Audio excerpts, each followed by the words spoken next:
sécurité routière est devenue un problème énorme dans le monde. Notre système de transport est la cause de décès numéro 1 des jeunes à travers le monde. Et ça ne devrait pas être comme ça parce qu'on a des solutions. On sait qu'avec une bonne législation sur les facteurs de risque principaux comme la vitesse, l'alcool au volant, le non-port du casque et de la ceinture de sécurité, on peut déjà agir. Il faut une bonne législation, mettre en œuvre cette législation avec l'enforcement nécessaire, mais il faut aussi travailler sur l'infrastructure, la qualité des véhicules et les systèmes de réponse d'urgence. Ce qui est important, c'est l'amélioration aussi de la collecte de données, parce que si on comprend si c'est plutôt les cyclistes ou les motocyclistes ou les piétons qui sont victimes, on peut aussi aider à mieux agir sur l'insécurité routière.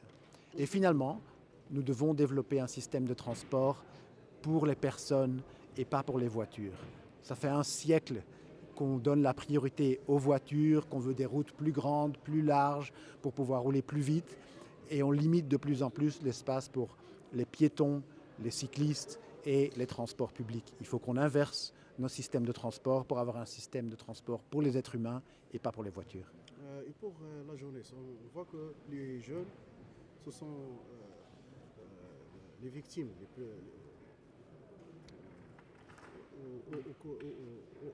dans la route. Notre système de transport est devenu la cause de décès numéro 1 pour les enfants de 5 à 15 ans et pour les jeunes adultes de 16 à 29 ans. Ce qui veut dire qu'on paye un tribut énorme pour notre mobilité.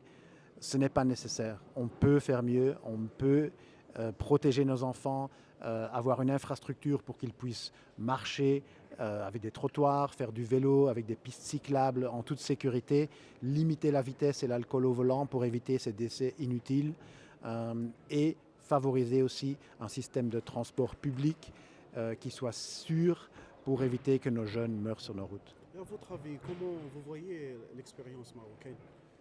Le Maroc a fait beaucoup d'efforts pour améliorer l'insécurité routière. C'est une des raisons pour lesquelles nous sommes ici au Maroc cette semaine. Mais comme tous les pays du monde, peut faire encore mieux. On a la possibilité de mettre en œuvre la législation avec plus d'intensité, de continuer à travailler sur la vitesse, le port du casque pour les motards, etc. Mais certainement, des efforts importants ont été mis en œuvre. Et vous avez mis un pourcentage de 50%, j'ai déjà entendu ça, pour éviter les accidents. L'objectif du développement durable sur la sécurité routière est une réduction de 50% des décès d'ici 2030.